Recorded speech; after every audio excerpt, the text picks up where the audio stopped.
इस सप्ताह के साप्ताहिक नवसंचार समाचार.com के साप्ताहिक फीचर विशेषांक कालिदास और उच्चैठ की प्रस्तुति है।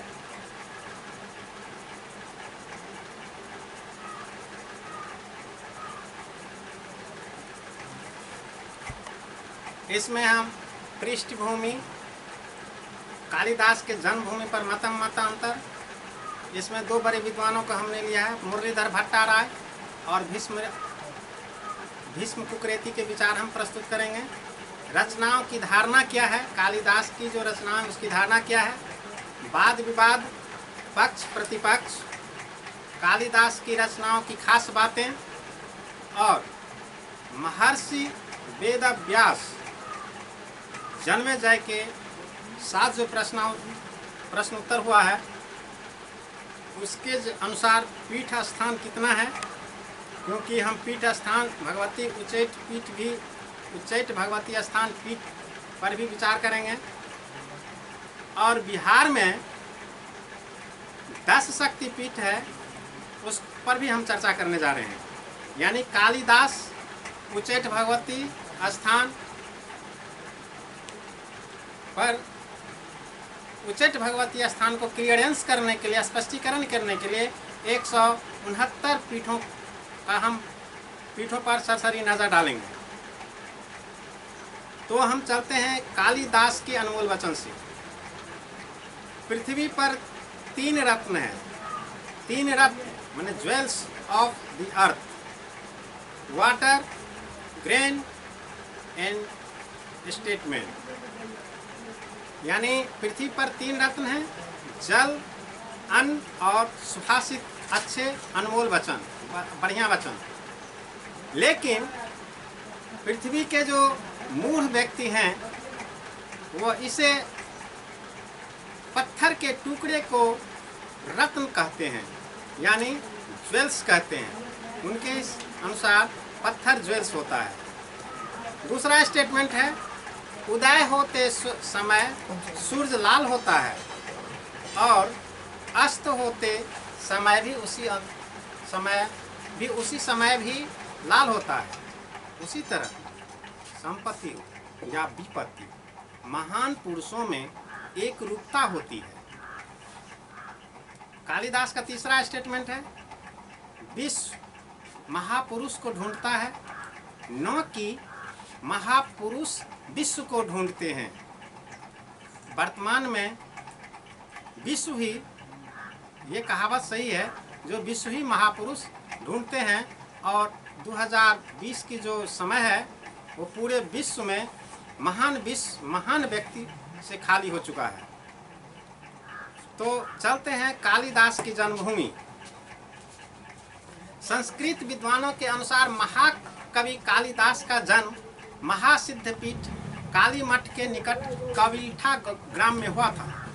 महाकवि कालिदास की जन्मभूमि हिमालय गढ़वाल के लेखक स्वर्गीय आचार्य धर्मानंद जमलोकी ने कवि की प्रमुख 3 रचनाओं कुमार संभवम, मेघदूत तथा रघुवंश महाकाव्य का प्रस्तुत विस्तृत उल्लेख करते हुए सिद्ध किया है कि महाकवि कालिदास की जन्मभूमि कविल्ठा है। अब कुमार संभवम का प्रथम श्लोक, उन्होंने श्लोक का भी इस संदर्भ में उन्होंने श्लोक का भी उल्लेख किया है। असत्युत्तरस्या दिशि देवतात्मा हिमालयो नाम नागाधिराजः, पूर्वापरो तोये निधि गाहे स्थितः पृथ्व्या इव मानदंडः।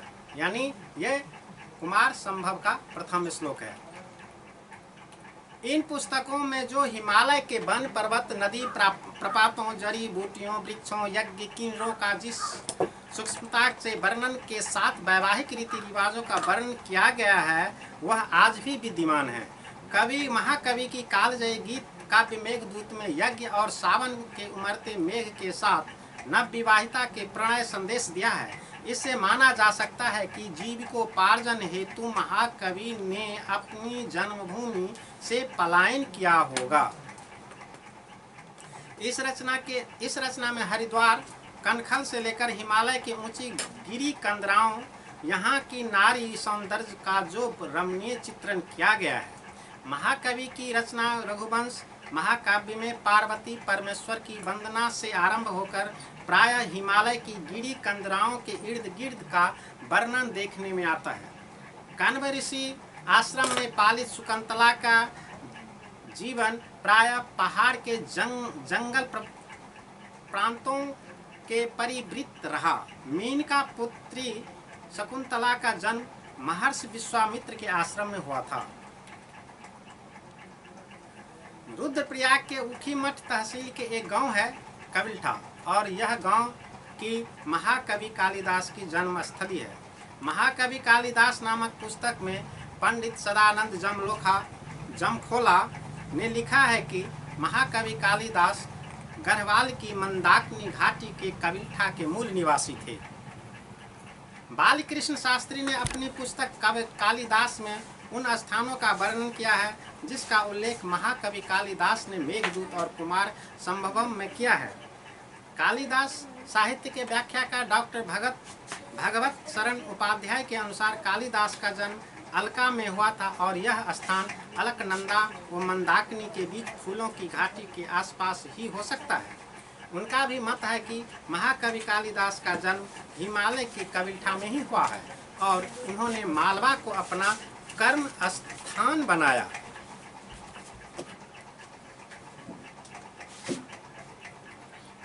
विद्वानों का कहना है कि कविल्ठा का अर्थ कवि ग्राम या कवि स्थल है। महाकवि कालिदास पर शोध करने वालों का मत है कि कुमार संभवम की रचना की पृष्ठभूमि कविल्ठा ही है। कुमार संभवम में स्वर्ण प्रयाग माने सोन प्रयाग का वर्णन है तथा बिना तेल के दीपक या प्रकाश करने वाली औषधि का वर्णन है जो मडना मध्य महेश्वर के बुग्यालों में पाई जाती है। अतः यह सारे तथ्य प्रमाणित करते हैं कि महाकवि कालिदास उत्तराखंड के निवासी थे। उस समय उत्तर प्रदेश था। महाकवि कालिदास ज्योतिष कर्मकांड और मुहूर्त शास्त्र के भी ज्ञाता थे। उनका ज्योति वीरधाभरण ग्रंथ इसका प्रमाण है। महाकवि कालिदास की जन्मभूमि के सत्यापन करने में विद्वानों में मैत्रेय नहीं है। पंडित मुरलीधर भट्टाराय ने जहाँ कालिदास की जन्म नेपाल में होने की सिद्ध करने की कोशिश की है। उन्होंने मनोहर प्रिंटर वाराणसी से प्रकाशित करवाकर कैलिफोर्निया विश्वविद्यालय में इसे उद्घाटित करवाया, जहाँ इसे काफ़ी वाहवाही मिली। मानी कैलिफोर्निया विश्वविद्यालय में भट्टाराय की काफ़ी वाहवाही मिली। प्रारंभिक तौर पर 12वीं सदी से पहली बार हर्ष कवि ने अपने निषाद चरितम में नेपाल शब्द का प्रयोग किया था। कुमार संभव यह कहानी राक्षस से संबंध है। कुमार भगवान शिवा और पार्वती के पुत्र थे। कालिदास यह कहानी स्कंद पुराण से उधार लिया है, ऐसा मत है विद्वानों का। मुरलीधर भट्टाराय ने राजशेखर द्वारा रचित सुत्ती मुक्तावली का उदाहरण प्रस्तुत की है। कालिदास और जिस कालिदास ने अभिज्ञान शकुंतलम, कुमार संभवम, मेघदूतम, ऋतुसंहारम की रचना करने वाले ही का जन्म नेपाल में हुआ था और कोई दूसरा कालिदास नहीं है। भट्टाराय ने कालिदास का जन्म स्थान नेपाल सिद्ध करने की कोशिश की है। भीष्म कुकरेती ने खंडन करते हुए कहा है कि तर्क और न्याय के आधार पर राजशेखर के भावात्मक विचार हैं। कालिदास के जन्म स्थान नेपाल में हुआ है, इसका कोई साक्ष्य नहीं है।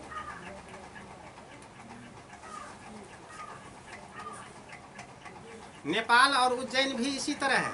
कालिदास शिव के उपासक थे और अपनी रचना में शिव का कई बार उन्होंने उल्लेख किया है। इस आधार पर विद्वानों ने कालिदास का जन्म स्थान उज्जैन माना है। मुरलीधर ने काठमांडू के पशुपतिनाथ और उज्जैन महाकाल के साक्ष्य पर कालिदास का जन्म नेपाल में हुआ था ऐसा सिद्ध करने का प्रयास किया है। दोनों क्षेत्र में भट्टाराय ने भैरवगढ़, काल भैरव, चूँकि नेपाल काल भैरव का वर्णन किया है। चूँकि नेपाल दूसरे देशों से पृथक था, माने अलग था, इसलिए लेखक नेपाल और उज्जैन में भ्रमित हैं। ये भीष्म कुकरेती जी का कहना है। भट्टाराय ने सिद्ध करने का प्रयास किया है कि उज्जैन और नेपाल कालिदास के समकालीन है। भीष्म कुकरेती का कहना है कि सर्वप्रथम पशुपतिनाथ मंदिर 5वीं सदी में बना, जिसके पुजारी नंबूदी पारद ब्राह्मण थे, जिसने केदार धाम की स्थापना की। द्वितीय, नेपाल और गढ़वाल कुमायूं माने भारत में शैव धर्म मतावलंबी बहुत ही प्राचीन है। शैव धर्म के आधार पर कुमायूं, गढ़वाल, उज्जैन और नेपाल की अभिन्न समानता है। यहाँ तक कि पौड़ी गढ़वाल श्राइन लंगूर में भैरवगढ़ के विख्यात मंदिर है। भीष्म कुकरेती भट्टाराय के किसी भी विचार से सहमत नहीं है कि कालिदास का जन्म स्थान नेपाल में हुआ है। अब गुप्त काशी से कालीमठ सिद्धपीठ वाले रास्ते में कालीमठ मंदिर में 4 किलोमीटर आगे कबिल्ठा गांव स्थित है। कबिल्ठा में सरकार ने कालिदास की प्रतिमा स्थापित कर एक सभागार का भी निर्माण करवाया है, जहां पर हर साल जून माह में 3 दिनों तक गोष्ठी का आयोजन होता है, जिसमें देश भर में विद्वान भाग लेते हैं। अप्रमाणित साक्ष्य के आधार पर कालिदास के प्रवास के संबंध में बिहार के मधुबनी जिला के उच्चैठ माना गया है। कहा जाता है कि विद्वत्मा कालिदास की पत्नी से शास्त्रार्थ में पराजय के बाद कालिदास यहीं गुरुकुल में रुके थे। किंवदंती के आधार पर ऐसा कहा जाता है कि कालिदास का डीह भी माने घरारी भी यानी घर भी उच्चैठ है। यह सिर्फ कपोल कल्पित कथा है। यहाँ की कथा, यहाँ यह स्थान उच्चैठ के स्थान उच्चैठ जो यहाँ उच्चैठ जहाँ कालिदास के डीह माना गया है, घर माना गया है, वहाँ की मिट्टी से बच्चों को प्रथम अक्षर लिखाने की परंपरा चली आ रही है।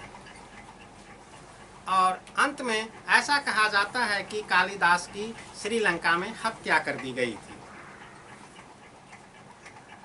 कालिदास पर विद्वानों में मतांतर है।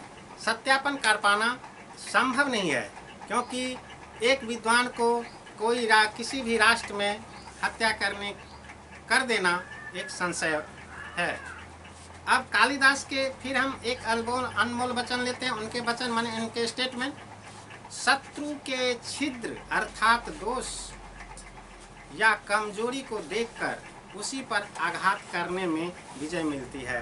ये कालिदास का कथन है। यानी शत्रु के छिद्र अर्थात दोष या कमजोरी को देखकर उसी पर आघात करने में से विजय मिलती है। स्टेट में ये कथन है कालिदास के। अब चलते हैं हम रचना पर। कालिदास संस्कृत भाषा के महान कवि और नाटककार थे। कुछ विद्वान उन्हें राष्ट्रीय कवि का स्थान देते हैं। अभिज्ञान शकुंतलम कालिदास की सबसे प्रसिद्ध रचना का सबसे पहले यूरोपीय भाषाओं में अनुवाद हुआ था। मेघदूतम कालिदास की सर्वश्रेष्ठ रचना है, जिसमें कवि की कल्पना शक्ति और अभिव्यंजनावाद भावाभिव्यंजना शक्ति अपने सर्वोत्कृष्ट पर है। कालिदास किस काल में हुए और वे मूलतः किस स्थान के थे, इसमें काफी विवाद है। चूंकि कालिदास ने द्वितीय शुंग शासक अग्निमित्र को नायक बनाकर मालविकाग्निमित्रम नाटक लिखा और अग्निमित्र ने 170 ईसा पूर्व में शासन किया था। अतः कालिदास के समय की एक सीमा निर्धारित हो जाती है कि इससे पहले नहीं हुए हो सकते हैं। 6ठी सदी ईस्वी पूर्व बाणभट्ट ने अपनी रचना हर्ष चरित्रम में कालिदास का उल्लेख किया है तथा इसी काल के पुलकेशिन द्वितीय के एहोल अभिलेख में कालिदास का जिक्र है। कालिदास के प्रथम शताब्दी ईसा पूर्व से 6ठी शताब्दी ईस्वी के मध्य होना तय है। विद्वानों में कुछ समय पर संशय है। पहला है द्वितीय शताब्दी ईसा पूर्व का मत, प्रथम शताब्दी ईसा पूर्व का मत, तृतीय शताब्दी ईसा पूर्व का मत। इसे ऐसे पढ़े, प्रथम शताब्दी ईसा पूर्व के मत, द्वितीय शताब्दी ईसा पूर्व का मत, तृतीय शताब्दी ईसा पूर्व का मत, चतुर्थ शताब्दी ईसा पूर्व का मत, 5वीं शताब्दी ईसा पूर्व का मत तथा 6ठी शताब्दी ईसा पूर्व का मत। ये प्रचलित है। विद्वानों में इसी पर बहस हो रहा है। प्रथम, द्वितीय, तृतीय, चतुर्थ, 5वीं, 6ठी सदी पर विद्वानों में काफी संघर्ष है। मुख्य संघर्ष प्रथम, अब संघर्ष भी है, बीच में नहीं है। संघर्ष है प्रथम माने शुरू प्रथम शताब्दी ईसा पूर्व का मत और चतुर्थ शताब्दी ईसा पूर्व के मत में संघर्ष है। अब प्रथम शताब्दी ईसा पूर्व का क्या मत है? परंपरा के अनुसार कालिदास उज्जैनी के उन राजा विक्रमादित्य के समकालीन है जिन्होंने ईसा से 57 वर्ष पूर्व विक्रम संवत्सर या विक्रमोर्ज वंशीय के नायक पुरूरवा के नाम का विक्रम में परिवर्तन से इस तर्क को बल मिलता है कि कालिदास उज्जैनी के राजा विक्रमादित्य के राज दरबारी कवि थे। इन्हें विक्रमादित्य के नवरत्नों में से एक माना जाता है। चतुर्थ शताब्दी ईस्वी का मत क्या है? प्रोफेसर कीथ और अन्य इतिहासकार कालिदास को गुप्त शासक चंद्रगुप्त विक्रमादित्य और उनके उत्तराधिकारी कुमारगुप्त से जोड़ते हैं, जिनका शासनकाल चौथी शताब्दी में था। ऐसा माना जाता है कि चंद्रगुप्त द्वितीय ने विक्रमादित्य की उपाधि ली और उनके शासनकाल को स्वर्ण युग माना जाता है। अब वाद विवाद पक्ष प्रतिपक्ष। कालिदास ने शुंग राजाओं को छोड़कर किसी साम्राज्य का उल्लेख नहीं किया है। सच्चाई तो यह है कि उन्होंने पुरूरवा और उर्वशी पर आधारित अपने नाटक का नाम विक्रमोर्जवंशीय रखा। कालिदास ने किसी गुप्त का शासक का उल्लेख नहीं किया। अधिकांश विद्वानों का मत है कि कालिदास शुंग वंश के शासनकाल में थे, जिनका शासनकाल 100 सदी ईसा पूर्व था। अग्निमित्र जो मालविकाग्निमित्रम नाटक का नायक है, कोई सुविख्यात राजा नहीं था, इसलिए कालिदास ने उसे विशिष्टता प्रदान नहीं की। उनका काल इस ईसा से 2 शताब्दी ईस्वी पूर्व का है और विदिशा उसकी राजधानी थी। कालिदास के द्वारा इस कथा के चुनौक और मेघदूत में एक प्रसिद्ध राजा की राजधानी के रूप में उसके उल्लेख से यह निष्कर्ष निकलता है कि कालिदास अग्निमित्र के समकालीन थे। यह स्पष्ट है कि कालिदास का उत्कर्ष अग्निमित्र के बाद 150 ईसा पूर्व और 634 ईस्वी पूर्व तक रहा है, जो कि प्रसिद्ध एहोल के शिलालेख की तिथि है, जिसमें कालिदास का महान कवि के रूप में उल्लेख है। यदि इस मान्यता को स्वीकार कर लिया जाए कि मांडा की कविताओं या 473 ईस्वी के शिलालेख में कालिदास के लेखन की जानकारी का उल्लेख है, तो उनका काल चौथी शताब्दी के अंत के बाद नहीं हो सकता। अश्वघोष के बुद्ध चरित्र और कालिदास की कृतियों में समानताएं हैं। यदि अश्वघोष कालिदास के ऋणी हैं, तो कालिदास का काल प्रथम शताब्दी ईस्वी से पूर्व का है, और यदि कालिदास अश्वघोष के ऋणी हैं, तो कालिदास का काल ईसा की प्रथम शताब्दी के बाद ठहरेंगे। अब कालिदास के जीवन। कथाओं और किंवदंतियों के अनुसार कालिदास शारीरिक रूप से बहुत सुंदर थे और विक्रमादित्य के दरबार के नवरत्नों में एक थे। कहा जाता है कि प्रारंभिक जीवन में कालिदास अनपढ़ और मूर्ख थे। कालिदास का विवाह विद्युत्मा नाम की राजकुमारी से हुआ। ऐसा कहा जाता है कि विद्युत्मा ने प्रतिज्ञा की थी कि जो कोई उसे शास्त्रार्थ में हरा देगा, वह उसी के साथ विवाह करेगी। कुछ किंवदंतियों के उपरांत जब मूर्ख कालिदास से विद्वान कालिदास घर पर गए, तो उन्होंने कालिदास ने संबोधित किया, कपाटयम उद्घाटे सुंदरी, हे सुंदरी दरवाजा खोलो। विद्युत्मा ने चकित होकर कहा, अस्ति कश्चित् वाग् विशेषः, माने कोई विद्वान लगता है। तदुपरांत कालिदास की रचना में ये शब्द वर्णित हैं। ये सब कुमार संभव का आरंभ होता है अस्त्युत्तरस्याम दिशि से। मेघदूतम का पहला शब्द है कश्चित् कांता, और रघुवंशम की शुरुआत होती है वागार्थवीव से। कालिदास कृत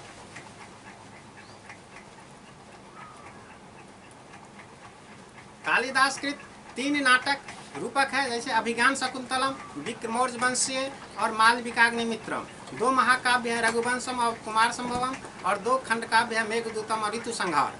इनमें से भी ऋतु संहार को प्रोफेसर कीथ संदेह के साथ कालिदास की रचना स्वीकार करते हैं। और नाटक मालविकाग्निमित्रम कालिदास की पहली रचना है, जिसमें राजा अग्निमित्र की कहानी है। अभिज्ञान शकुंतलम कालिदास की दूसरी रचना है। अभिज्ञान शकुंतलम कालिदास की दूसरी रचना है। ये जो है अभिज्ञान शकुंतलम, ये जो फोटो है अभिज्ञान शकुंतलम है, माने शकुंतला के साथ उसने प्रणय सूत्र और प्रणय रस का प्रयोग किया है इस कविता में।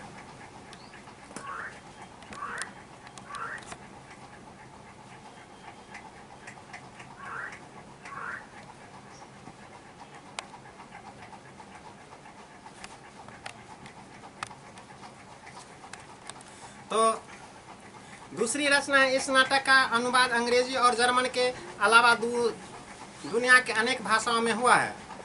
इसमें राजा दुष्यंत की कहानी है। वो वन में एक परित्यक्त ऋषि पुत्री शकुंतला विश्वामित्र और मेनका की बेटी से प्रेम करने लगता है। दोनों जंगल में गंधर्व विवाह कर लेते हैं। राजा दुष्यंत अपनी राजधानी लौट आते हैं। शकुंतला श्रृंगार रस और भरे सुंदर काव्यों का एक अनुपम नाटक है। कहा जाता है कि काव्येषु नाटकम रम्यम तत्र रम्या शकुंतला। कविता के अनेक रूपों में अगर सबसे सुंदर नाटक है तो नाटकों में सबसे अनुपम शकुंतला है। विक्रमोर्ज वंश से एक रहस्य भरा नाटक है। इसमें पुरूरवा इंद्रलोक की अप्सरा उर्वशी से प्रेम करने लगता है। पुरूरवा के प्रेम को देख करके उर्वशी भी उनसे प्रेम करने लगती है। इंद्र की सभा में जब उर्वशी नृत्य करने लगती है तो पुरूरवा से प्रेम करने के कारण वह वहाँ अच्छा प्रदर्शन नहीं कर पाते हैं। इससे इंद्र गुस्से से उसे शापित कर धरती पर भेज देते हैं। महाकाव्य कुमार संभव, उनके महाकाव्यों के नाम है रघुवंशम में संपूर्ण रघुवंश के राजाओं की गाथाएं हैं, जो कुमार संभवम में शिव पार्वती की प्रेम कथा और कार्तिकेय जन्म की कहानी है। रघुवंशम में कालिदास ने रघुकुल के राजाओं का वर्णन किया है, यानी रघुकुल की राजाओं शायद दशरथ के खानदान माने श्री राम भगवान। खंड काव्य मेघदूतम का एक गीत काव्य है, जिसमें यक्ष द्वारा मेघ से संदेश ले जाने की प्रार्थना और उसे दूत बनाकर अपने प्रिय के पास भेजने का वर्णन है। मेघदूत दो भाग में है, पूर्व मेघ तथा उत्तर मेघ। और ऋतु संहारम में सभी ऋतुओं में प्रकृति के विभिन्न रूपों का विस्तार से वर्णन किया गया है। और अन्य रचना है उत्तर कालामृतम नामक को ज्योतिष पुस्तिका की रचना का श्रेय कालिदास को दिया जाता है। ऐसा माना जाता है कि काली देवी की पूजा से उन्हें ज्योतिष का ज्ञान मिला था। इस पुस्तिका में की गई भविष्यवाणी का साबित हुई। कालिदास की रचनाओं की खास बातें। कालिदास जी अपने रचनाओं में अलंकार युक्त सरल और मधुर भाषा का इस्तेमाल करते थे। अपनी रचनाओं और श्रृंगार रस का भी बखूबी वर्णन किया है, आज की लेखकों की तरह नहीं। आधुनिक काल में कालिदास कुड्यम एक रंगमंच है जहां भास के नाटक खेले जाते हैं। महान कुड्यम कलाकार और नाट्य शास्त्र के विद्वान स्वर्गीय नाट्याचार्य विदुषकरतनम पद्मश्री गुरुमणि माधव चक्यार ने कालिदास के नाटकों के मंचन की शुरुआत की।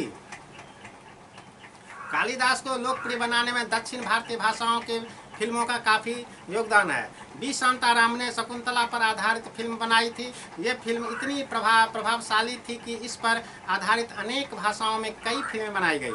हिंदी लेखक मोहन कराकेश सुरेंद्र बना 1976, अस्ति कश्चित् वागर्थ्यम नाम से डॉक्टर कृष्ण कुमार 1984 कालिदास जीवन पर किताब लिखने का काम किया है। अलंकार योजना। कालिदास ने उपमा अलंकार के प्रयोग से सिद्धहस्त और उनकी उपमाओं को श्रेष्ठ माना जाता है, यानी कालिदास की रचनाओं में उपमा उपमेय अलंकार का प्रयोग हुआ है। जैसे संचारिणी दीप शिखे रात्रो यम यम व्यतीताय पतिंबरासा नरेंद्र मार्गट्टाय इव प्रपदे विवर्णवावम स भूमिपाल। अर्थात स्वयंवर में बारी बारी से प्रत्येक राजा के सामने गमन करती हुई इंदुमती राजाओं के सामने से चलते हुए दीपशिखा की तरह लग रही थी, जिसके आगे बढ़ जाने पर राजाओं का मुख विवर्ण हो जाता था। माने विवर्ण अर्थात अस्वीकृत कर दिए जाने पर अंधकारमय मलिन, माने राजाओं का मुख मलिन हो जाता था। अभिव्यंजना। कालिदास की कविता की प्रमुख विशेषता है कि वह चित्रों के निर्माण में सब कुछ न कहकर भी अभिव्यंजना द्वारा पूरा चित्र खींच देते हैं। जैसे एवं वादिनी देवार्षो पार्श्वे पितुर्धोमुखी लीला कमल पत्राणि गणयामास पार्वती। अर्थात देवर्षि के द्वारा ऐसी पार्वती के विवाह प्रस्ताव की बात करने पर पिता के समीप बैठी पार्वती ने सिर झुकाकर हाथ में लिए कमल की पंखुड़ियों को गिनना शुरू कर दिया। विद्वानों ने गुप्त काशी के काली मठ की ही चर्चा की है। अब चलते हैं, चले कुछ जानकारी गुप्त काशी की भी करते हैं, जहाँ और गुप्त काशी का करना भी जरूरी है। गुप्त काशी उत्तराखंड राज्य में रुद्रप्रयाग प्रयाग जिला में स्थित है।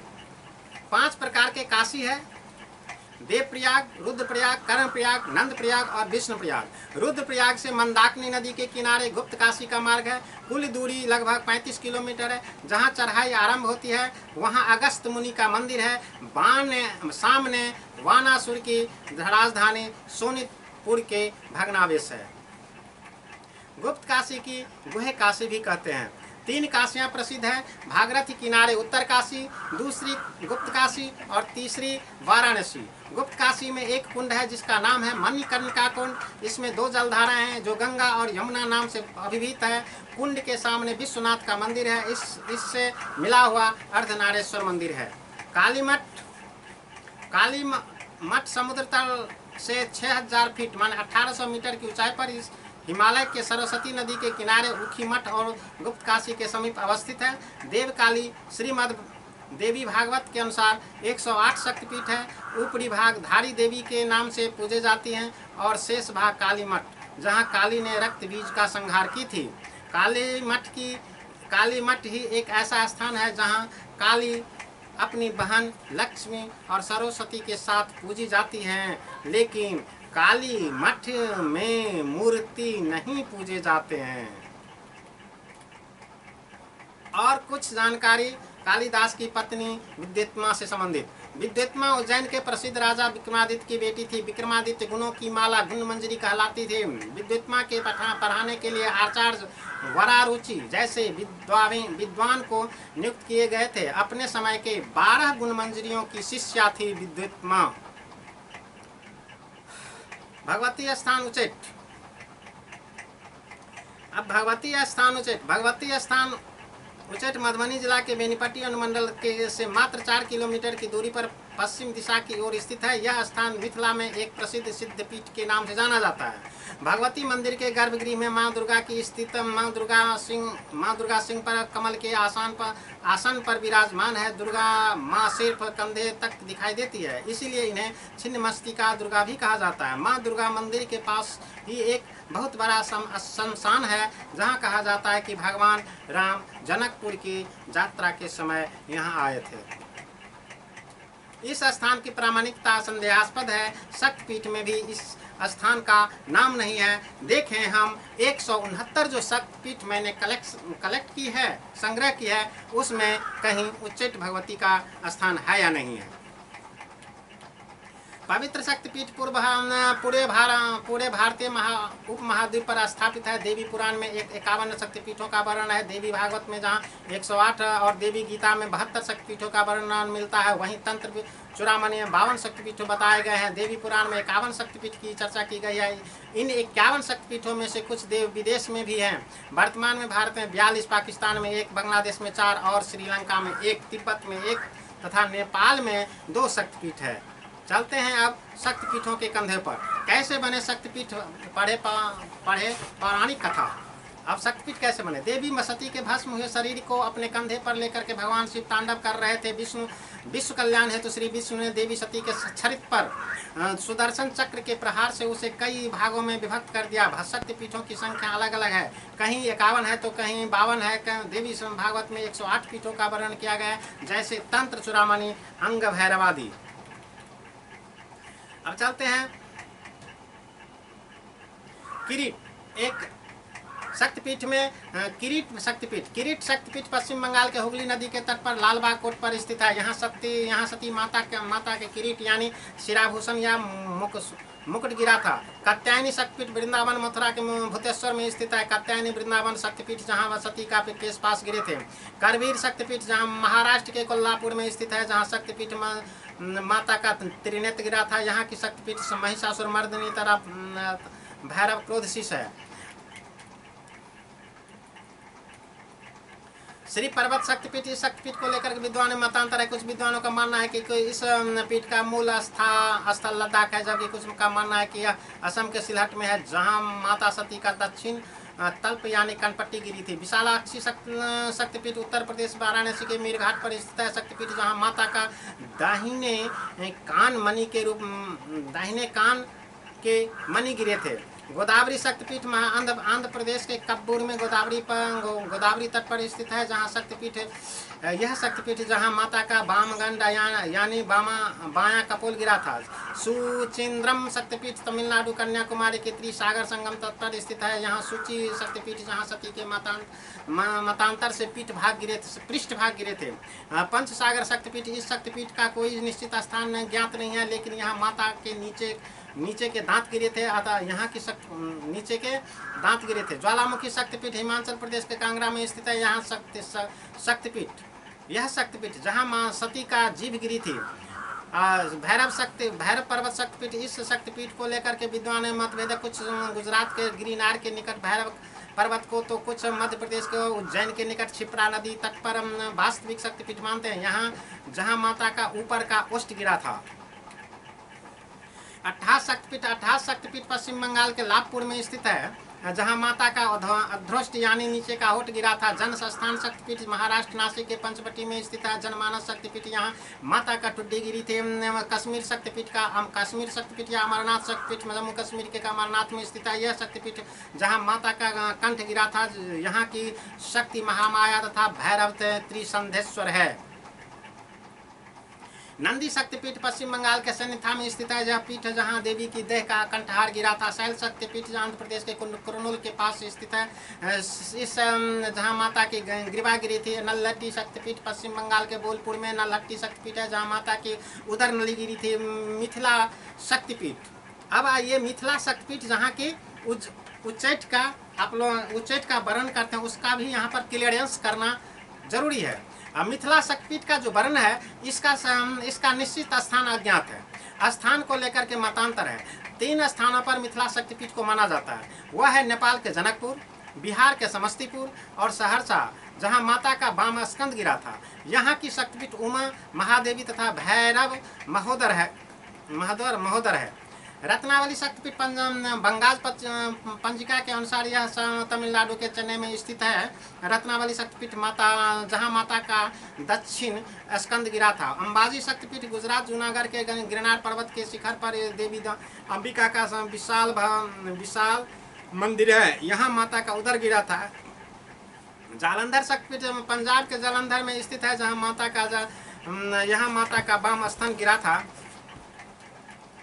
रामागिरी शक्तिपीठ, इस शक्तिपीठ की स्थिति को लेकर भी विद्वान में मतांतर है। कुछ उत्तर प्रदेश के चित्रकूट को, तो कुछ मध्य प्रदेश के मैहर में मानते हैं, जहां माता का दहिना स्तन गिरा था। वैद्यनाथ शक्तिपीठ झारखंड के गिरिडीह देवघर स्थित है। वैद्यनाथ शक्तिपीठ जहां माता का हृदय गिरा था। जहां यहाँ की शक्तिपीठ जय दुर्गा तथा भैरव वैद्यनाथ है। एक मान्यता के अनुसार यहीं पर सती का दाह संस्कार भी हुआ था। बक्तेश्वर शक्तिपीठ, माता की यह शक्तिपीठ पश्चिम बंगाल के सन्निथा में स्थित है, जहां माता का मन गिरा था। कन्याकुमारी शक्तिपीठ तमिलनाडु कन्याकुमारी के 3 सागरों हिंद महासागर, अरब सागर तथा बंगाल की खाड़ी के संगम पर स्थित कानिका आश्रम शक्तिपीठ, जहाँ माता की पीठ गिरी थी। बहुला शक्तिपीठ पश्चिम बंगाल के कटवा जंक्शन के निकट केतुग्राम में स्थित है। बहुला शक्तिपीठ माता का बाहु गिरा था। उज्जैनी शक्तिपीठ मध्य प्रदेश के उज्जैन के पावन क्षिप्रा के दोनों तटों पर स्थित है। जहाँ उज्जैनी हरसिद्धि शक्तिपीठ है, जहाँ माता की केहुनी गिरी थी। मणिवेदिका शक्तिपीठ राजस्थान के पुष्कर में स्थित है। मणिवेदिका शक्तिपीठ, जिसे गायत्री मंदिर के नाम से जाना जाता है, यहाँ माता की कलाइयाँ गिरी थी। प्रयाग शक्तिपीठ उत्तर प्रदेश के इलाहाबाद में स्थित है। यहाँ माता के हाथ की उंगलियां गिरी थी, लेकिन स्थानों को लेकर मतभेद है। इसे अक्षयवट, मीरापुर और अलोपी स्थानों पर गिरा माना जाता है। उत्कल शक्तिपीठ उड़ीसा के पुरी और जयाजपुर में माना जाता है। यहाँ माता की नाभि गिरी थी। कांची शक्तिपीठ तमिलनाडु के कांचीवरम में स्थित है। माता का कांची शक्तिपीठ, जहां माता का कंकाल शरीर गिरा था। काल माधव शक्तिपीठ, इस शक्तिपीठ के बारे में कोई निश्चित स्थान ज्ञात नहीं है, परंतु यहाँ माता का बांभ नितंब गिरा था। सोन शक्तिपीठ मध्य प्रदेश के अमरकंटक के नर्मदा मंदिर सोन शक्तिपीठ है, जहां माता का दक्षिण नितंब गिरा था।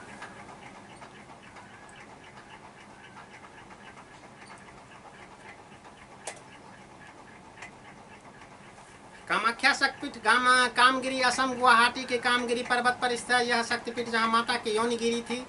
जयंती शक्तिपीठ मेघालय के जयंता पर्वत पहाड़ी पर स्थित है जहाँ माता की बाम जंघा गिरी थी। मगध शक्तिपीठ बिहार की राजधानी पटना में स्थित पटनेश्वर देवी की है। शक्तिपीठ पटनेश्वर देवी की है जहाँ माता की दाहिना जंघा गिरी थी। त्रिस्तोता शक्तिपीठ पश्चिम बंगाल के जलपाईगुड़ी के सालवाड़ी गांव में तीस्ता नदी पर स्थित है। त्रिस्तोता शक्तिपीठ जहाँ माता का बाम पाद गिरा था। त्रिपुरी सुंदरी शक्तिपीठ त्रिपुरा के राधकिशोर ग्राम में स्थित है। त्रिपुर सुंदरी शक्तिपीठ जहां माता का दक्षिण पाद गिरा था। विभाषा शक्तिपीठ पश्चिम बंगाल के मिदनापुर के ताम्रलुक ग्राम में स्थित है जहां माता का टकना गिरा था। कुरुक्षेत्र शक्तिपीठ हरियाणा के कुरुक्षेत्र जंक्शन के निकट के द्वैपायन सरोवर के पास स्थित है जहां माता के दाहिने चरण गिरे थे। युगादिया शक्तिपीठ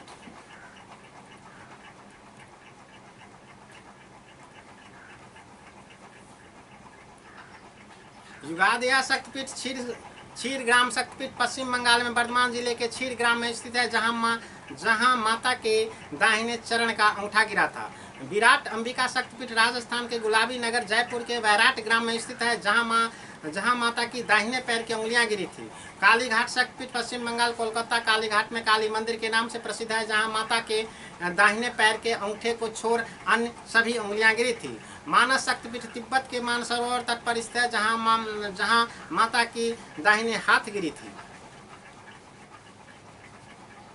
लंका शक्तिपीठ श्रीलंका में स्थित लंका शक्तिपीठ जहां माता के नुपुर यानी पायल गिरे थे। यहाँ की शक्तिपीठ इंद्राक्षी तथा भैरव राक्षस्वर है। गंडकी शक्तिपीठ नेपाल में गंडकी नदी के उद्गम पर स्थित है। गंडकी शक्तिपीठ जहां सती का दक्षिण कपोल गिरा था। गुहेश्वरी शक्तिपीठ नेपाल के काठमांडू के पशुपतिनाथ मंदिर के पास ही स्थित है।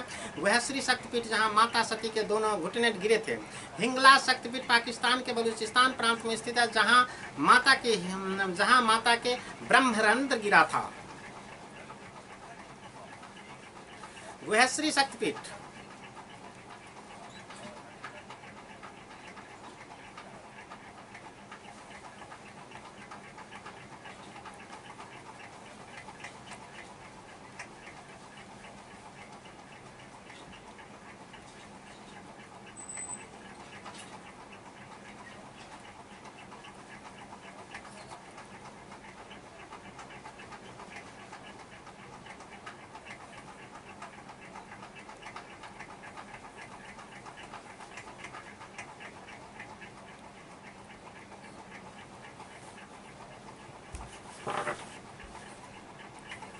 सुगंध शक्तिपीठ बांग्लादेश में खुलना के सुगंध नदी के तट पर स्थित है। उग्रतारा देवी का शक्तिपीठ जहां माता की नासिका गिरी थी।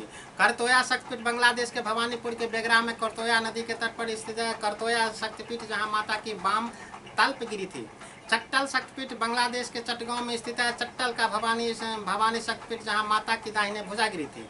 यशोर शक्तिपीठ बांग्लादेश के जसोर खुलना में स्थित है। माता का यशोरेश्वरी शक्तिपीठ जहां माता की बाईं हथेली गिरी थी। अब 51 शक्तिपीठ में तो कहीं भी उच्चैठ बेनीपट्टी मधुबनी का वर्णन नहीं है। अब चलते हैं महर्षि वेदव्यास ने जन्मेजय के प्रश्नानुसार पीठ स्थान जहां देखते हैं जो कि उच्चैठ शक्तिपीठ का उसमें नाम है या नहीं है। तो वाराणसी विशालाक्षी नैमिषारण्य लिंगधारणी प्रयाग ललिता गंधमादन कामुकी दक्षिण मानस कौमुदा उत्तर मानस विश्वकर्मा गोमंत गोमती मंदार कामचारिणी चैत्ररथ मदोत्कट्टा हस्तिनापुर जयंती कानिकुब्ज गौरी मलयरंभा एकाग्र कीर्तिमती विश्व विश्वेश्वर पुष्कर पुरोहुता केदार सन्मार्गदायिनी हिमवत्त पृष्ठा मंदा गौकर्ण भद्रकर्णिका स्थानेश्वरी भवानी विल्वपत्रिका श्री शैल्व माधवी भद्रेश्वरी भद्रा बड़ा शैल जया कमला रुद्रकोटि रुद्राणी कालांजर काली शालग्राम महादेवी शिवलिंगी जलप्रिया महालिंगी कपिला महाकोट कुमरे मुकुटेश्वरी महापूरी कुमारी संतान ललितंबिका गया मंगला पुरुषोत्तम विमला सहस्त्राक्ष सुत्पालाक्षी हिरण्यक्ष कपु महोत्पला विपाशाय अमोघासी पुनर्वर्धन पाटला सो पार्श्व नारायणी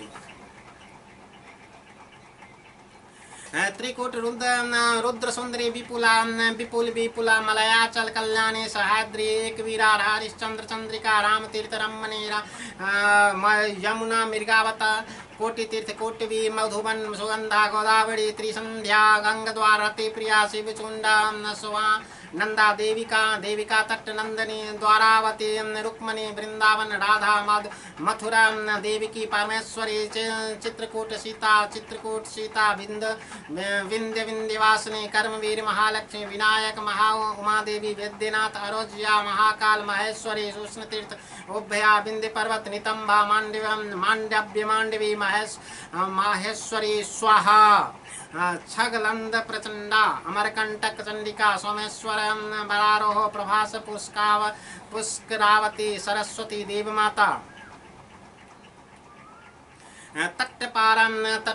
पाड़ावड़ा महालय महाभागा माया पयोष्णी पिंगलेश्वरी कृत शौच सिंगिका कर्तिका अतिशांक्री उत्तपल्लावर्तक लीला लोहा शोण संगम सुभद्रा सिद्धवन लक्ष्मी भारताश्रम मनंगा जालंधर विश्वमुखी किष्किंधा पर्वत तारा देवदारुवन पुष्टि काम कश्मीर मंडला मेधा हिमाद्री हिमादेवी विश्वेश्वर तुष्टि शंखोद्वार धरा पिंडारक धृति चंद्रभागा कला अच्छोद शिवदाणी अवीनामृता वंदरी उर्वशी उत्तरक औषधि कुशदीप कुशोदका हेमकूट मन्नमाथा कुमोद सत्यवादिनी अश्वत्थ वंदनिया कुबेरालय निधि वेदवदन गायत्री यानी वेदवदन शक्तिपीठ जो है वहाँ पर गायत्री माँ की पूजा की जाती है। शिव शन निधि पर्वत देवलोक इंद्राणी ब्रह्मा यमुक सरस्वती सूर्यबिंब प्रभा मातृ मध्य वैष्णवी सती मध्य अरुंधति स्त्री मध्य तिलोत्तमा चित्र मध्य ब्रह्म कला 108वां है सर्व प्राणी वर्ग यानी शक्ति यानी ये 108 में भी उच्चैठ देवी का कहीं स्थान नहीं है। अब चलते हैं बिहार में हम अलग अलग देखते हैं। पटना के बिहार में बड़ी पटन देवी है। पटना के महाराजगंज में स्थित पटन देवी जहां सती के शरीर का दाहिना जंगा महाराजगंज में गिरा था। शक्ति देवी सर्वानंदकारी एवं भैरव प्रतिष्ठित है। छोटी पटन देवी हाजीगंज क्षेत्र में छोटी पटन देवी शक्तिपीठ है। यहाँ देवी सती का पट्ट और वस्त्र गिरा था। कहा जाता है कि पटन देवी मंदिर का निर्माण 11वीं से 12वीं सदी में हुआ। मुगल बादशाह अकबर के सेनापति राजा मान सिंह ने 1574 ईस्वी में इसका जीर्णोद्धार कराया था। शीतला माता मंदिर बिहार शरीफ से पश्चिम बंगाल एंगरसराय पथ पर मघाड़ा गांव में स्थित प्राचीन शीतला मंदिर भी प्रसिद्ध शक्तिपीठ है। कहा जाता है कि यहाँ सती के हाथ का कंगन गिरा था। शीतला माता मंदिर माँ मंगला गौरी देवी बौद्ध गया मार्ग पर स्थित भस्मकूट पर्वत पर माँ मंगला गौरी का मंदिर प्रसिद्ध शक्तिपीठ है, जहाँ देवी सती का स्तन गिरा था। इस मंदिर पर चढ़ने के लिए 115 सीढ़ियाँ बनाई गई है। इस पीठ में साधु पालन पीठ के रूप में मानते हैं। 1350 ईस्वी में माधवगिरी दंडी स्वामी द्वारा निर्मित इसके गर्भगृह में अखंड दीप जलता रहता है।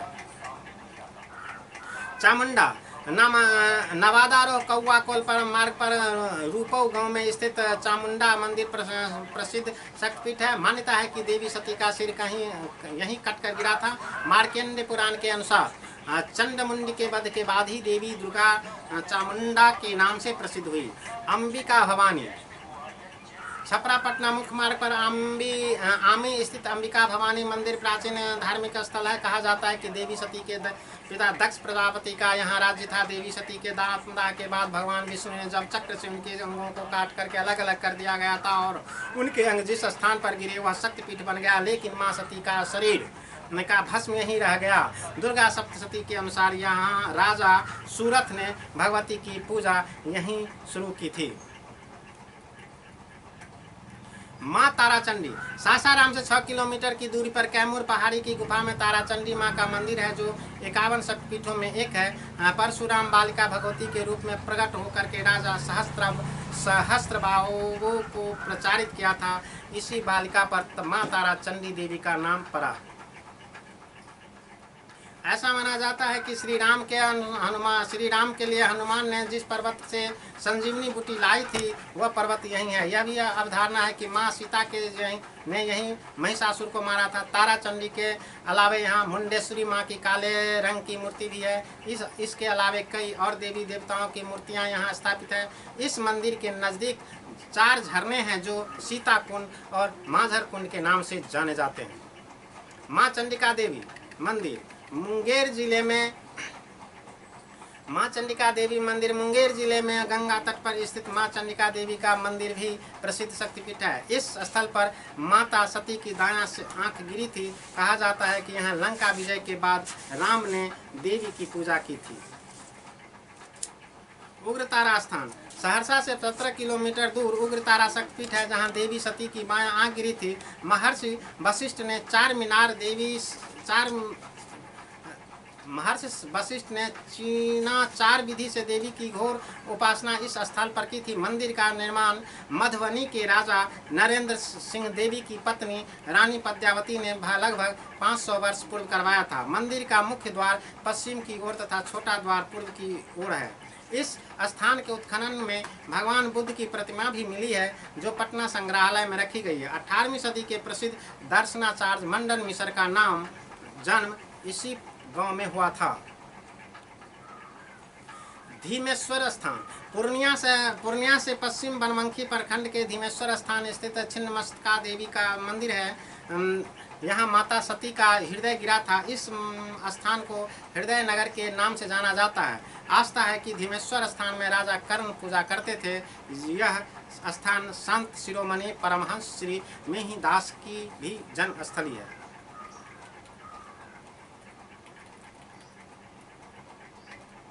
अब चलते हैं अष्टादश शक्तिपीठ स्तोत्रम। लंकायां सांकेश्वरी कामाक्षी कांचीपुरे प्रद्युम्ने श्रीरंग श्रृंखला देवी चामुंडा कंचपट्टने अलमपुरे जोगुलांबा श्रीशैले भ्रमरांबिका कोल्हापुर महालक्ष्मी माहुर्य में कवीरिका उज्जैनिया नाम का महाकाले पीठिया काम पुरोहितिका ओठ्यायाम गिरिजा देवी माणिक्या दक्ष वाटिके हरि क्षेत्रे कामरूपी प्रयागे माधेश्वरी ज्वालायालाम वैष्णवी देवी गया मंगलाय गौरी के वारण्याश्याम विशालाक्षी काश्मीरे तो सरस्वती अष्टादवैश पीठानि योनि नाम दुर्लभानि च सायंकाल पठ नित्यम सर्व रोग निवारम सर्व पापहारम दिव्य सर्व संपत्कारम शुभम। और इसी के साथ कालिदास के यह अनमोल वचन के साथ यह फीचर समाप्त होता है, जिसमें कालिदास का कथन है कि जितेंद्रिय पुरुष के मन में विघ्न कर वस्तुएं थोड़ा भी क्षोभ उत्पन्न नहीं कर सकती है। जितेंद्रिय पुरुष के मन में विघ्न कर वस्तुएं थोड़ा भी क्षोभ उत्पन्न नहीं कर सकती है। इसके साथ ही इस फीचर अंक का समाप्त हुआ। सोशल मीडिया नवसंचारसमाचार.com मधुबनी बिहार आपका स्वागत करता है।